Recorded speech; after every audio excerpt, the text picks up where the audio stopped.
पूरी तरह स्वस्थ मणिमाला बांस के घर की रस्सी को खींचते हुए उस आदमी के पास पहुंचती है। फिर जतिन उसे अपने बांस के घर में उठाकर बचा लेता है।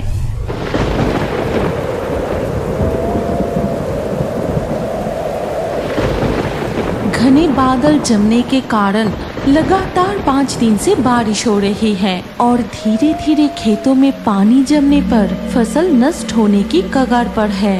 सारे फसल सड़ने लगी है। बस कुछ ही दिनों की बारिश में ये हाल है। अगर नदी में बाढ़ आ गई तो सब कुछ तबाह हो जाएगा।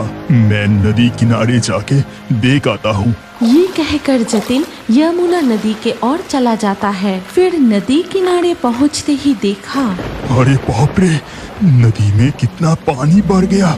अगर मेरी आशंका सही निकली, नहीं, मुझे पहले से कुछ इंतजाम करके रखना पड़ेगा। हाँ, ये सोचते हुए जतिन बांस के जंगल की ओर जाता है और वहाँ आज ये 2 कटे हुए बांस घर ले जाता हूँ। कल सुबह आकर थोड़ा ज्यादा बांस ले जाऊंगा। फिर जतिन घर पहुँच के पत्नी को बुलाने लगा। लावण्य, लावण्य, कहाँ रह गई? ये क्या, तुम बांस क्यों लाए हो? और हमारा खेत की फसल सब कुछ ठीक तो है ना? नदी का बहुत बुरा हालत है। अब ये बांस ही हमें बचा सकता है और खेत में एक भी फसल ठीक नहीं है। बारिश में सब बर्बाद हो गया है। धीरे धीरे रात हो जाती है। रात में जतिन, उसकी बेटी तितली और लावण्य साथ बैठकर खाना खाते हैं। भाग्यवान, कल बारिश रुकते ही कुछ बांस काट के लाना पड़ेगा। इतना सारा बांस से क्या करोगे? नदी का पानी लगभग भर चुका है। किसी भी वक्त बाढ़ आ सकता है। फिर रात का खाना खाकर सब सो जाते हैं। रात जैसे जैसे बढ़ती है, बारिश भी तेज होती जाती है। सारी रात मूसलाधार बारिश होती ही रहती है। उधर बहुत दूर जंगल में नदी किनारे दिखता है। मैं अब और आगे नहीं बढ़ सकती। मैं बहुत घायल हूँ। तुम हमारी बेटी को लेकर किसी सुरक्षित जलाशय या तालाब में शरण लो। मेरी चिंता मत करो। तुम दोनों और हम मेरे लिए मत रुको। चले जाओ, चले जाओ। मणिमाला, हम तुम्हें छोड़कर कहीं नहीं जाएंगे।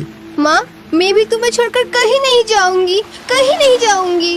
तभी अचानक नदी में तेज बाढ़ आता है और उसी बाढ़ में घायल जल पड़ी मणिमाला खुद को रोक नहीं पाती और वो बह जाती है।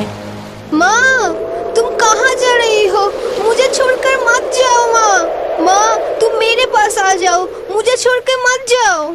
मणिमाला, मणिमाला, तुम्हें कुछ नहीं होगा। मैं तुम्हें बचाने आ रहा हूँ, घबराना मत। हीरक कुमार, तुम मुझे बचाने के लिए नदी के इस तेज धारा में मत आओ, नहीं तो तुम भी। देखते ही देखते मणिमाला नदी की तेज धारा में बहुत दूर बह जाती है।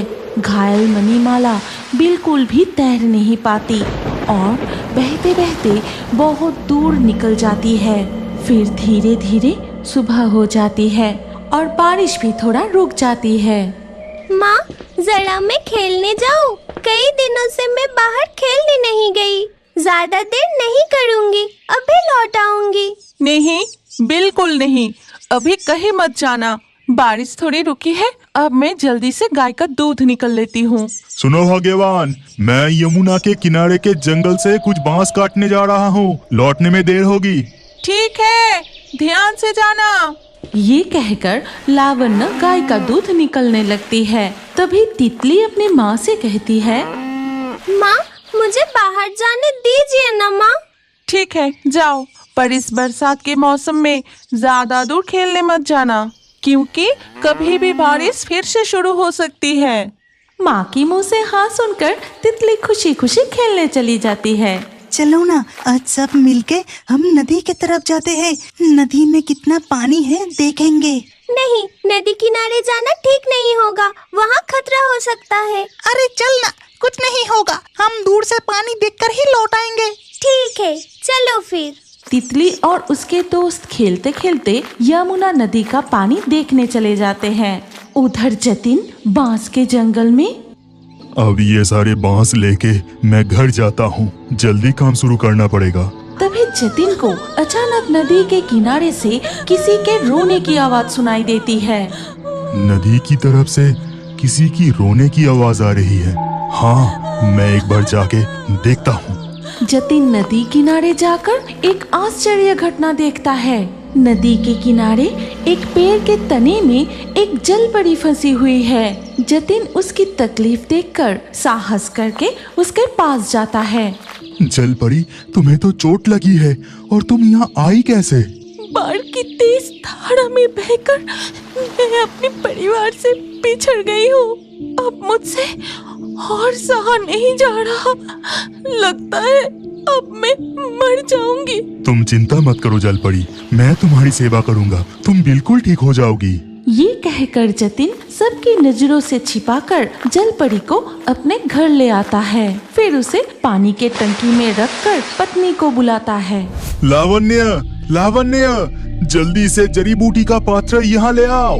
क्या हुआ जी? रुको, मैं अभी आती हूँ। लावण्य जड़ी बूटी ले आते ही जतिन उसे जलपरी के बारे में सब कुछ बताता है। फिर लावण्य बहुत प्यार से जलपरी मणिमाला की घाव पर जड़ी बूटी लगाती है। अब मैं जल्दी से वो सारे बांस ले आता हूँ। ये कहकर जतिन कटे हुए बांस घर ले आता है और सारे बांस वो अपने आंगन में रख देता है। फिर धीरे धीरे घने बादल जमकर मूसलाधार बारिश शुरू हो जाती है।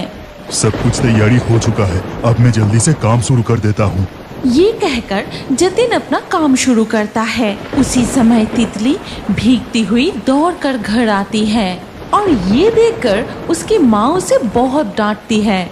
मैंने तुझे कितनी बार मना किया था, कहा था जल्दी घर लौट आना, नहीं तो बारिश में भीग जाएगी।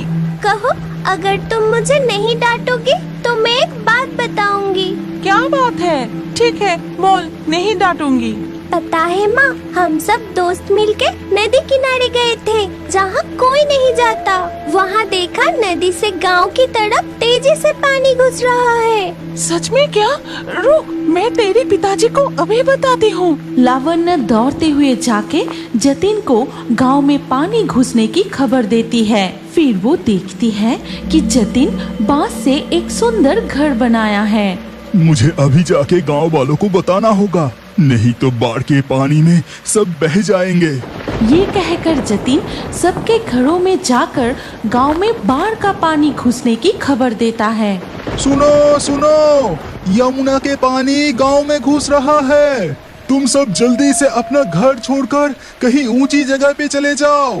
इसके बाद गांव के लोग बाढ़ के पानी से जान बचाने के लिए ऊंचे महफूज जगह में चले गए। उधर नदी का पानी बह के गांव में घुसने लगे थे। जतिन अपने घर लौटकर अपनी बेटी, पत्नी और गाय को लेकर उस तैरते हुए बांस के घर में शरण लेता है। फिर धीरे धीरे पानी और तेज बहने लगा। तभी तितली अचानक देखती है, माँ, पिताजी, वो देखो, लगता है कोई पानी में डूब रहा है। वो तो तैर नहीं पा रहा, अगर उसे अभी पानी से नहीं निकाला वो डूब जाएगा। लेकिन इतनी जल्दी वहाँ तक पहुँचे कैसे? ऐसे हालात देख जलपरी कहती है, चिंता मत करो, इस बांस के घर से जो रस्सी बंधी है उसे खींचकर मैं तुम्हें उस आदमी तक ले जाती हूँ। पूरी तरह स्वस्थ मणिमाला बांस के घर की रस्सी को खींचते हुए उस आदमी के पास पहुंचती है। फिर जतिन उसे अपने बांस के घर में उठाकर बचा लेता है। धन्यवाद जलपरी, अगर तुम हमारे इस बांस के घर को उसके पास नहीं ले जाते तो उसे बचाना असंभव होता। जो भी इस बाढ़ के पानी में डूब रहे हैं, हमें उन सबको बचाना होगा। ये कहकर मणिमाला जलपरी बांस के घर को खींचते हुए ले जाती है और अगर कोई बाढ़ के पानी में डूब रहा होता है उसे बचा लेती है। क्या आप जानना चाहते हैं कि मणिमाला जलपरी अपने पति और बेटी के पास वापस जा पाएगी या नहीं? क्या वो भी इस बाढ़ से बच पाए हैं? अगला एपिसोड देखने के लिए कमेंट में नेक्स्ट पार्ट जरूर लिखिए। पिकलू मत्स्य कन्या को कंधे पर उठाकर अपने घर ले आता है और उनके घर के पीछे जो बड़ा सा पानी की टंकी है उसमें उसे छिपा देता है और गांव में एक भयंकर बाढ़ आ जाती है। एक दिन शाम के वक्त गांव के छोटे छोटे बच्चे मैदान में खेल रहे थे। तभी अचानक आसमान काले बादल से छा जाता है। तब तितली कहती है, चलो जल्दी से घर चलते हैं। देखो आसमान काले बादलों से छा गया है, लगता है अभी बारिश होने वाली है। अरे रुको, थोड़ी देर और खेलते हैं, अभी तो बारिश शुरू भी नहीं हुई है। ये कहते हुए वो फिर से खेलना शुरू कर देते हैं और उसी समय बारिश शुरू हो जाती है।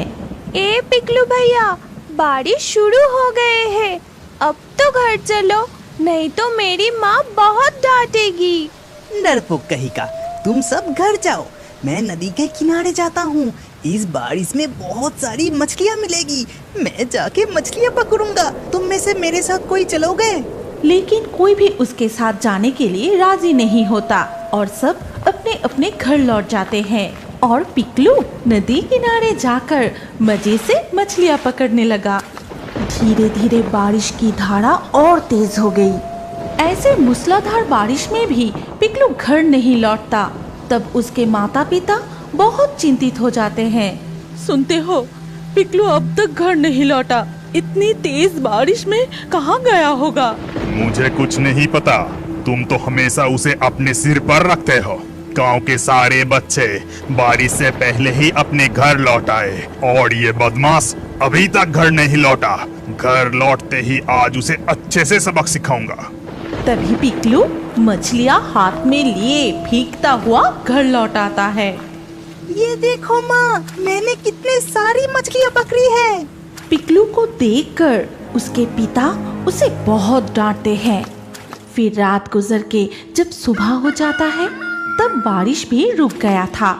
इस समय गांव के सभी लोग अपने अपने घर की छत ठीक कर रहे थे और कुछ लोग गांव में बाढ़ आने की डर से पहले से ही खाना मौजूद करके रख रहे थे। उस समय अनंत भी अपने घर की छत ठीक कर रहा था। तभी, क्या भाई अनंत, ठीक ठाक से घर के छत ढक रहे हो ना? याद है पिछले साल बाढ़ के समय क्या हाल हुआ था? हाँ भाई हराधन, वही चिंता है। अगर घर के छत उड़ गए तो छोटे छोटे बच्चे को लेकर कहाँ जाऊंगा, भगवान जाने क्या होगा। और हाँ, ज्यादा करके खाना जमा करके रखना, ठीक है? अब मैं चलता हूँ। ये कहकर कमलेश वहाँ से चला जाता है। शाम से फिर मूसलाधार बारिश शुरू हो जाती है। लगातार 2 दिन तक बारिश होती रहती है। इसके साथ तेज तूफान और लगातार बिजली गरजने लगी। फिर धीरे धीरे नदी का पानी गांव में घुसने लगता है। नदी का पानी गांव में घुसने लगा है और उसके साथ जरूर मछलियाँ भी आ रही होगी। अगर मैं नदी के किनारे जाऊं तो आज तो मुझे बहुत सारी मछलियाँ मिलेगी। कैसे भी करके आज मैं जरूर नदी के किनारे जाऊंगा। ये कहकर पिकलू अपने माता पिता की नजर बचाकर बारिश में ही मछली पकड़ने निकल पड़ता है। और इस बीच नदी में तेज बहाव है। समंदर का पानी नदी में प्रवेश कर रहा है और इस तेज बहाव में एक मत्स्यकन्या अपने परिवार से बिछड़कर नदी में आ जाती है। तब पिकलू नदी के किनारे पहुंचते ही सुनता है,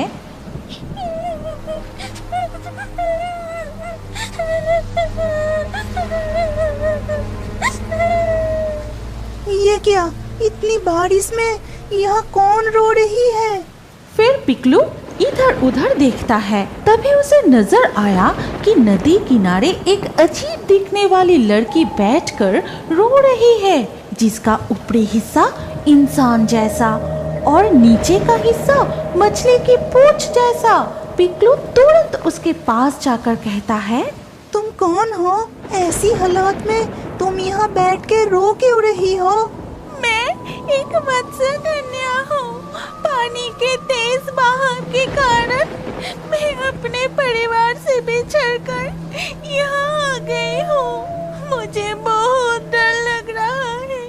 मेरे माता पिता कहाँ गए? मुझे उनके पास जाना है। मत्स्यकन्या, तुम डरना मत, तुम अपने माता पिता के पास जरूर लौट जाओगी। लेकिन अगर तुम यहाँ रहोगे तो खूंखार जंतु जानवर तुम पर आक्रमण कर सकता है, और अगर गांव के किसी ने तुम्हें देख लिया तब तो और मुसीबत हो जाएगी। तुम मेरे साथ मेरे घर चलो, जब नदी का बाढ़ कम हो जाएगा तब मैं तुम्हें फिर नदी में छोड़ जाऊंगा। लेकिन मैं तो पानी के बिना नहीं रह सकती। चिंता मत करो मत्स्य कन्या, मैं तुम्हारे रहने का सारे इंतजाम कर दूंगा। फिर पिकलू मत्स्य कन्या को कंधे पर उठाकर अपने घर ले आता है और उनके घर के पीछे जो बड़ा सा पानी की टंकी है उसमें उसे छिपा देता है। मत्स्य कन्या, तुम यहाँ आराम से रहो, तुम्हें कोई खतरा नहीं है। मैं समय समय पर तुम्हें खाना देकर जाऊंगा। ये कहकर पिकलू वहाँ से चला जाता है। हर दिन बारिश की मात्रा बढ़ती ही जाती है और गांव में एक भयंकर बाढ़ आ जाती है। पूरा गांव उस बाढ़ के पानी में डूब जाता है। धीरे धीरे लोगों के घरों में जमा खाना भी खत्म हो जाता है। ऐसे ही एक दिन मत्स्य कन्या, ओ मत्स्य कन्या, बाहर आओ, मैं तुम्हारे लिए खाना लाया हूँ। पिकलू की आवाज सुनकर मत्स्य कन्या पानी से बाहर आती है। आज सिर्फ इतना ही खाना ला पाया हूँ। बाढ़ के कारण जो खाना संचय करके रखे थे वो सारे खाना खत्म हो गया। अब हम लोग क्या खाएंगे कुछ भी पता नहीं। पिकलू की बात सुनकर मत्स्य कन्या उदास हो जाती है। फिर वो कहती है, चिंता मत करो दोस्त, तुम घर जाकर देखो वहाँ तुम्हारे लिए क्या इंतजार कर रहा है। फिर पिकलू दौड़कर अपने घर जाके देखता है कि वहाँ बहुत सारे खाना रखा हुआ है। ये देखकर माँ, पिताजी, जल्दी आओ, आकर देखो तो सही। फिर पिकलू के माता पिता वहाँ आकर इतने सारे खाने को देख अचंभित हो जाते हैं। फिर पिकलू उन्हें सारी घटना बताता है। फिर सब मिलकर मत्स्य कन्या के पास जाते हैं। तुम्हें बहुत बहुत धन्यवाद मत्स्य कन्या। मैं जानता हूँ कि तुम जादू करके ये सारे खाना लाए हो, लेकिन मत्स्य कन्या सिर्फ हम नहीं, इस गांव के और भी लोग हैं जिनके खाना खत्म हो गया है। मेरे दोस्त भी शायद भूखे होंगे, तुम उनके लिए भी कुछ खाने का इंतजाम कर दो। ये बात सुन के मत्स्य कन्या जादू करके बहुत सारा खाना लाती है। तब पिकलू और उसके माता पिता मिलकर गांव के सभी घरों में वो खाना पहुंचाते हैं। लेकिन इधर बारिश थमने का कोई नाम ही नहीं है। धीरे धीरे बाढ़ और भयानक रूप ले लेती है। ऐसे ही एक दिन पिकलू उदास होकर मत्स्य कन्या के पास बैठता है। क्या हुआ है दोस्त, तुम्हारा चेहरा फीका क्यों है? तुम इतना उदास क्यों हो? हाँ मत्स्य कन्या, आज तो पोलियो की दवा पिलाने की दिन है। मुझे भी अपनी बहन को पोलियो की दवा पिलानी है, लेकिन इतनी बारिश और बाढ़ में बहन को पोलियो की दवा पिलाने कैसे ले जाऊं? तुम चिंता मत करो दोस्त, मैं अभी सारे इंतजाम कर देती हूँ। ये कहकर मत्स्य कन्या अपना रूप बदलकर एक नाव बन जाती है और कहती है, जाओ दोस्त, इस नाव में बैठकर तुम अपनी बहन को पोलियो की दवा पिलाने ले जाओ और साथ ही गांव के और बच्चों को भी ले जाओ जिन्हें पोलियो की दवा की जरूरत है। चलो जल्दी करो। मत्स्य कन्या के कहे अनुसार पिकलू और उसकी माँ बहन को लेकर पोलियो की दवा पिलाने जाते हैं। गांव के और भी माएं अपने बच्चों को लेकर नाव में बैठती हैं और सभी बच्चों को समय पर पोलियो की दवा पिलाई जाती है। इस तरह मत्स्य कन्या अलग अलग तरीकों से बाढ़ के समय सबकी मदद करती रहती है। धीरे धीरे बारिश भी कम हो जाती है। बाढ़ का पानी भी धीरे धीरे उतरने लगता है। एक दिन तुम्हें बहुत बहुत धन्यवाद मत्स्य कन्या। ऐसी बाढ़ में तुमने हमारी बहुत बहुत मदद की। नहीं दोस्त, तुमने भी तो मेरे संकट के समय मुझे अपने घर में आश्रय दिया। चलो दोस्त, अब मैं तुम्हें नदी में छोड़ के आता हूँ। अब तुम्हारा अपने माता पिता के पास लौटने का समय आ गया है। चलो। फिर पिकलू मत्स्य कन्या को कंधे पर उठाकर फिर से नदी में छोड़ने जाता है। तभी मत्स्य कन्या के माता पिता उसे ढूंढते हुए नदी के किनारे आ जाते हैं माता पिता को देखकर मत्स्यकन्या बहुत खुश होती है और उनके गले लग जाती है और आज तक की पूरी घटना खोल के बताई। सब सुनने के बाद मत्स्यकन्या की माँ मणिमाला कहती है, ये लो, ये जादुई मोती तुम अपने पास उपहार के रूप में रखो। जब भी किसी समस्या में पड़ोगे, इस मोती को नदी के पानी में स्पर्श कराकर हमें याद करना। हम तुरंत तुम्हारे पास आ जाएंगे। मुझे इतने दिनों से अपने पास सुरक्षित रखने के लिए तुम्हें बहुत बहुत धन्यवाद दोस्त। अब हम चलते हैं। इसके बाद मत्स्यकन्या अपने माता पिता के साथ पानी में डुबकी लगा के वापस चली जाती है। फिर पिकलू जादुई मोती लेकर घर लौट आता है। बाढ़ का पानी कम हो जाता है और उनका गांव फिर से पहले की तरह जीवित हो उठता है। किसान खेतों में धान की बुआई करते हैं।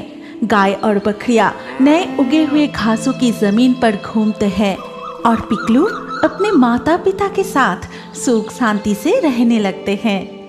क्या अब बड़े होकर भी कार्टून देखना पसंद करते हैं? तो अपना नाम कमेंट करें और हमारे पिछले वीडियो से लाकी ड्रॉ में चुने गए नाम हैं गौरी, रियांश, रहीमा, मिथिलेश, कस्तूरी, रितु, मीना, रितिका, दिशा, नवीन, शिवन्या, ताराचांद, मयूर, रुचि, राम। जिन दर्शकों ने हमारे चैनल को सब्सक्राइब करके फिर कमेंट में अपना नाम लिखा, हमारे अगले वीडियो में उन्हीं के नाम चुने जाएंगे। इसीलिए रियोबर्ड्स हिंदी यूट्यूब चैनल को जरूर सब्सक्राइब करें और स्क्रीन पर आई हमारी अगली कहानी भी देखें। उसमें भी आपका नाम हो सकता है। अगर नाम नहीं आया तो अगले वीडियो में आपका नाम लिख दीजिए। सोच क्या रहे हैं? जल्दी से क्लिक करके देखिए।